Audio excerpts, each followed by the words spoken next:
What is up, everybody? It's No One Shall coming right back at you with another Star Trek Fleet Command video. Today we're going to talk about a ship ranking. So this is going to be all my opinion, so take it with a grain of salt. This is coming from me over time, what I've learned and what my opinions are with ships and stuff like that. I'm going to start from 25 up because anything below 25 is kind of a throwaway ship besides the Botany Bay, the North Star, then whatever whatever event-based ship you can get.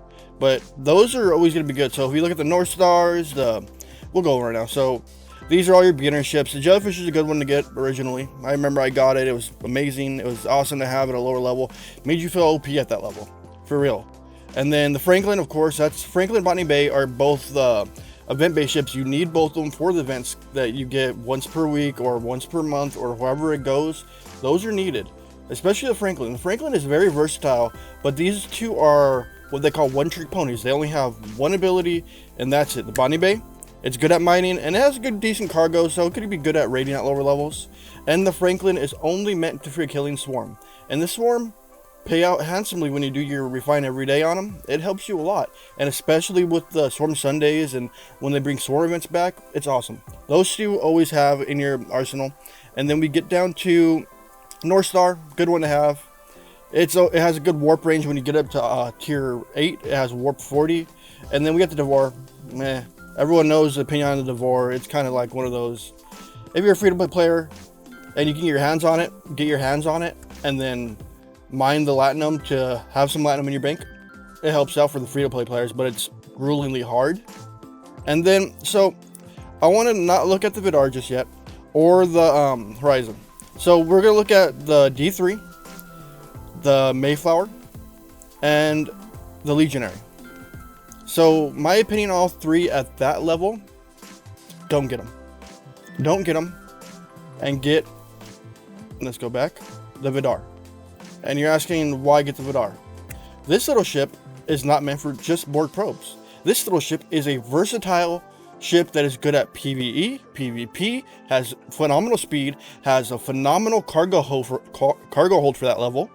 And the ship can be maxed out, I think it has a 1.1 million at tier 9. But throughout that period, this ship will last you from 25 when you can get the ship to basically ops 30.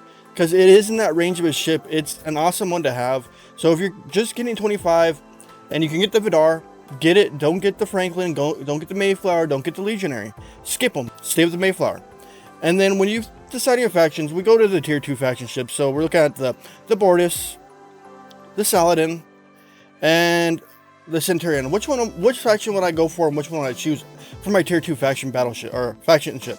I will personally go Federation, because the Saladin is OP, good for PvP, good for everything. Only thing you're gonna run into is the Vidar, but it's gonna be worth it. The Saladin is great, and in the second place, it would be the Bortus. Honestly, the Centurion comes in last in my opinion, because I'm a grinder. I'm not really into the PvP aspect of the game. I do it, but it's not my preferred one. I like the fact of it is great at PvP. It is phenomenal at my PvP. PvE, I used to grind with it all the time. It is one of my favorite battleships in the game thus far, besides the Augur. The Centurion, I really haven't played with it. In my opinion, it's not the greatest. My Saladin was a trooper, and it was an amazing ship to have. And now we get to the tier 3 faction ships.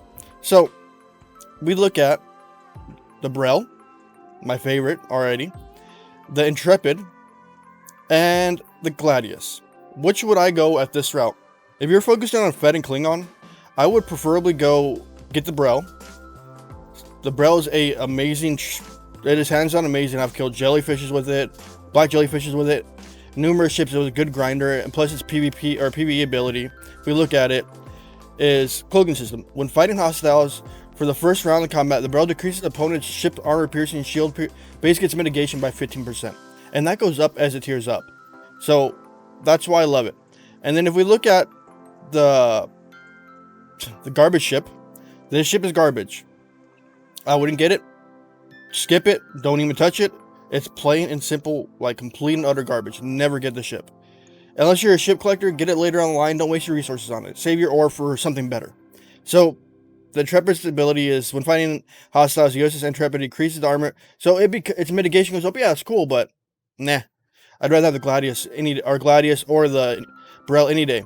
And the Gladius. If we look at the Gladius, this ship honestly is a getter right after the Burrell for the fact alone is its ability is far by none amazing. So its ability is secret weapon. When fighting hostiles, the Gladius increases the damage by 30%. And this goes up by a round. And this is only for hostiles, so it's PvE grinder. This ship, I kind of want to upgrade it just to test it out, but at the same time, I got other stuff to waste my resources on since I'm Ops 41 and trying to get to 42. And now we get on to the point of talking about the G3 epic ships. So the tier 4 ships, tier 4 faction ships. So we have the Augur, the Enterprise, and the D4. D4 is plain and simple garbage to what I know of. I've ran into many of them. It wasn't, it's garbage. And then now we look at the Saladin, or the Enterprise and the Augur. So the Enterprise, hands down the best tier 3 or epic tier 3 or G3 ship. Hands down the best one ever. This ship has Spock built into it. So its ability is, as long as the ship's morale, the USS Enterprise heals its shield by 5% whenever it gets hit. So if you guys are still running Spock on this beast, stop it. Stop it now. Switch it out with somebody more useful, because you don't need Spock. As long as Kirk is proccing his morale, you don't need a Spock because the ship is Spock. This is the top one, for my opinion, the best ship out there for the epics. And why I say that is I've used it for PvP, I've used it for PvE, and PvP, I've taken out jellyfishes, 4 or 5 million jellyfishes with it. I've taken down about 75% of a Koromar with it. I've taken 50 to 75% of a Katinga with it. I've blown up Kelvins with it. Hands down one of my favorite ships in the game. And of course it's Star Trek. I'm going to be favored by it. And the Augur. The Augur I've been recently playing with a lot. And I like the ship. It's a great ship. If you can't get the Enterprise, go for the Augur. It's a good ship to have. Good all around. Its ability is cool. It's worth it. Has a lot of armor. Good for usually grinding out, but I'm used to using my Enterprise. So that one's a good one. And then we get on to the tier G4 ships. First one you're going to see is the Jellyfish. The Jellyfish, its only good use, in my opinion, is Armadas. Anything else beyond that is not worth it. So if you want to get the Jellyfish, use it for Armadas, because its repair rate, the cost of repairs, is completely nutty and expensive. So that's my opinion on it. Like mine's I just hit tier 4 with it. I'd rather focus on other things. So as we're looking at the base ones now. So G4, tier 1 faction ships. There's the Katinga, the Kelvin, and the Valdor. Which would I choose if I was going the route? If I was Romulan, I'd personally be going Romulan if I thought about this ahead of time. But I didn't, and I focused on Klingon. The Valdor is the best tier 1 G4 ship, hands down, out there. It just has a good mitigation when defending. That's all it is. It's still a great ship. The Kelvin is by far the worst one of all three of them. It just doesn't hold up. And the Katinga, I think the Katinga is a beautiful ship. It's basically a Bortis just on steroids. I love this ship. And if you guys didn't know, all the ship abilities for the tier 1 faction ship are the same across the board for the G4s. 10% when defending. That's it. Each ship has the same. And now we get into the tier 2s.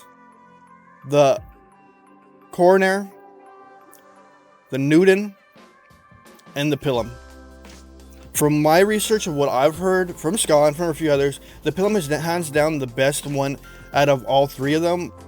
Just because, I don't know, that's what they've been telling me. I'm going on opinion of the community that I've seen so far. So the Pilum's first. The Newton is dead last. It is a garbage ship, what I've been told. And the Coroner is a great ship.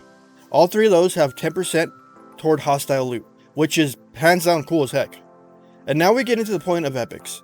So this is contested, but we know which one the winner is on this one.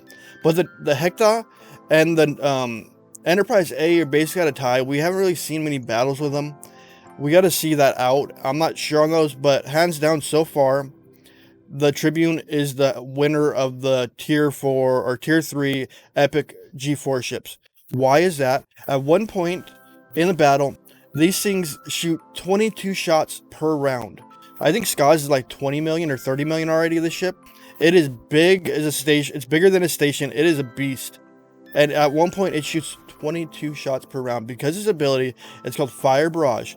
As long as your opponent is burning at the start of each round, the tribute increases the number of shots fired weapon by 1 for every round. So it just stacks. It's gnarly. Hands down the best ship. And that's the critique or the talk about all the ships, but I still want to go over again with the Vidar. Like I said earlier, screw your tier 1 G3 faction ships and focus on the Vidar for a long term until 28-29, because it'll serve you from 25 to 30. And that's the one ship you're going to want to work on. That's going to be an awesome ship. It moves fast, has a good cargo hold, and it's a good all-round ship. And the thing I want to talk about is, if you're sitting at 19 and 18 right now, I personally get each ship you have currently up to fighting tier for the next level, and then upgrade, and rinse, repeat.